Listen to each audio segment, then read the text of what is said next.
Di sebuah kota metropolitan, hiduplah seorang pemuda bernama Farhan. Ia tumbuh di keluarga muslim yang taat, rajin ke masjid, hafal banyak doa. Tapi ketika ia dewasa dan terjun ke dunia kerja, ia mulai menemukan zona abu-abu yang membuatnya bingung. Suatu hari atasannya memintanya melakukan sesuatu yang Farhan tahu bertentangan dengan syariat.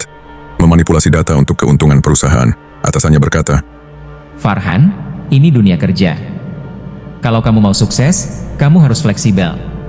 Agama itu urusan hati, bisnis itu urusan logika. Farhan tertegun, hatinya berkata, Benarkah begitu?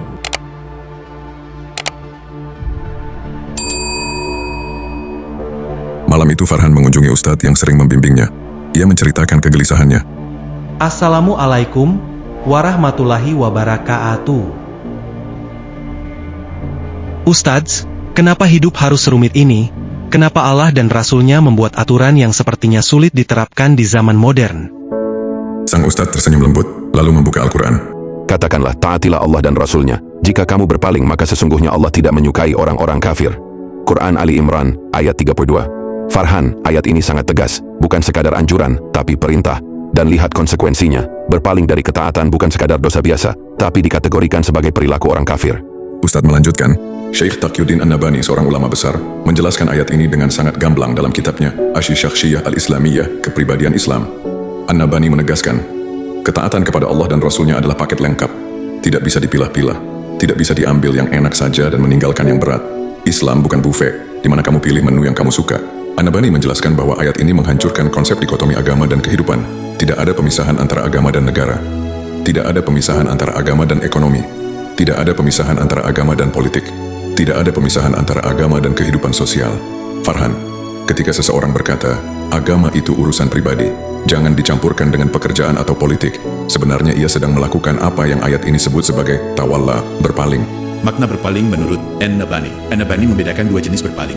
Satu, berpaling total atau kufur hakiki. Menolak Islam secara keseluruhan ini adalah kekafiran yang nyata. Dua, berpaling parsial kufur amali atau perilaku kafir. Ini yang lebih berbahaya karena halus dan sering tidak disadari. Mengaku muslim, tapi menolak hukum Islam dalam kehidupan publik. Menerima Islam sebagai ritual ibadah, tapi menolaknya sebagai sistem kehidupan. Taat pada Allah dalam masjid, tapi taat pada hawa nafsu di kantor. An-Nabani dengan tegas menyatakan, barang siapa yang menjadikan selain Allah dan Rasul-Nya sebagai sumber hukum dan aturan hidup baik itu, demokrasi, kapitalisme, sosialisme, atau sistem buatan manusia lainnya, maka ia telah keluar dari ketaatan yang diperintahkan ayat ini. Setelah memahami penjelasan tersebut, Farhan duduk termenung panjang. Keesokan harinya ia menghadap atasannya dengan teguh.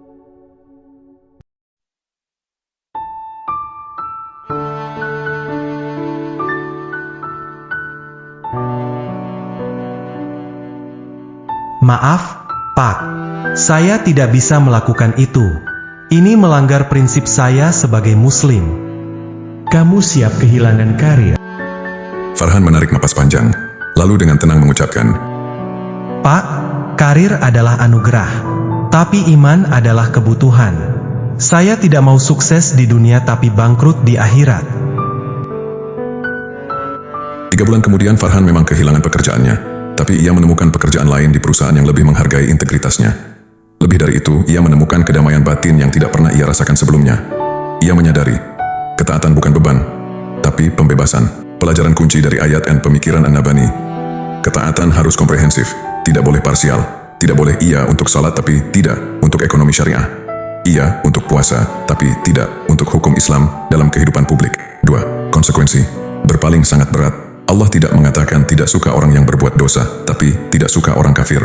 Ini menunjukkan bahwa berpaling dari perintah Allah adalah masalah akidah, bukan sekadar amal. 3. Rasulullah adalah paket dengan Allah. Tidak bisa iya kepada Allah tapi tidak kepada Rasul. Keduanya satu kesatuan. Menaati Allah tanpa menaati Rasul-Nya adalah mustahil, karena cara menaati Allah adalah melalui tuntunan Rasul-Nya.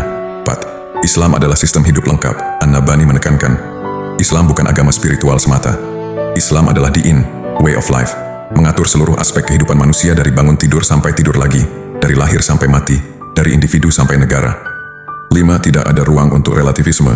Yang penting niat, yang penting hati baik. Semua agama sama, semua itu adalah bentuk tawalla, berpaling, dari kejelasan perintah Allah dan Rasul-Nya. Refleksi untuk kita hari ini. Bro, ayat ini adalah litmus test untuk iman kita. Ketika ada konflik antara perintah Allah dan keinginan kita, mana yang kita pilih? Ketika ada konflik antara sunnah Rasul dan budaya modern, mana yang kita ikuti? Ketika ada konflik antara hukum Islam dan sistem sekuler, mana yang kita jadikan pegangan? Syekh Taqiyuddin An-Nabhani mengingatkan, Muslim sejati adalah yang menjadikan Islam sebagai satu-satunya standar dalam seluruh aspek hidupnya. Bukan sebagian, bukan kadang-kadang, tapi total dan konsisten. Pertanyaan untuk muhasabah, apakah ada area dalam hidupku di mana aku masih berani berpaling dari perintah Allah? Apakah aku berani seperti Farhan, mengorbankan kenyamanan demi ketaatan?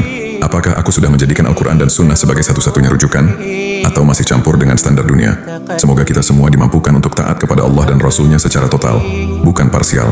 Karena Islam bukan agama setengah hati, tapi agama yang menuntut totalitas. Allahu a'lam bishawab. يا خالقي